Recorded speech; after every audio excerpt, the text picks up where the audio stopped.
ও মা, মা, মারা কেউ বাড়ি আছে নাকি? ও মা, হ্যাঁ তুমি ভালো আছো মা? হ্যাঁ চাচা ভালো। ও বাবা, কতদিন পর আসলাম। সে এর আগে আইলাম দিকে চালাচুলো ছিল, সব কিছু পরিবর্তন করেছে মা। তোমরা ভালো আছো মা? হ্যাঁ ভালো। ও মা, তোমার দাঁড়িয়ে আসলাম, তারা ঘুরতে দাও মা। দাও ও গরিব হলি কত জ্বালা দেখছো না, মানুষের দাঁড়িয়ে দাও। দাঁড়িয়ে আস না। কি চাচা তো অনেকদিন পর আসলে, ও বাবা, কুরবানির জন্য গোশ পাইছো? বাবা রে, কুরবানি করতে পাবো কানে শোন। আমাদের বাড়ির পাশে এক বড় লোক, সে গরিব গরিব মানুষের দেবে কি, এখন কুরবানি করে 3 ভাগ করে। 3 ভাগ করে, এই কথা বলে কুরবানি গোষ্ঠ আমার বাবু কর দে বলো।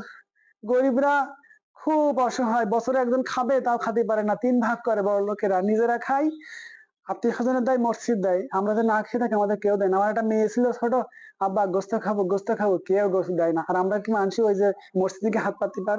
এই বছরে একবার করে তোমাদের গ্রামে আসি। ও স্যার তা গোশ যতক্ষণ পাওনি তা আমার এক টুকলা দিচ্ছি নিয়ে যাও। দেও, যদি তুমি দেও, তোমার মেয়ে যদি খুশি হয়, আমার দেওয়া গুলো খাওয়া হবে না। নাও তোমার ছেলে ফিলিপ দিয়ে আনিস স্যার রিন্দি। আল্লাহ তোমার সুখী রাখুক মা। তোমার মতন দানশীল মানুষ আমি পৃথিবীতে দেখিনি মা। আল্লাহ তোমার অনেক বড় লোক বানা, কারো দোতলা করুক আল্লাহ। আল্লাহ বড় লোক বানাই দিও। যাও।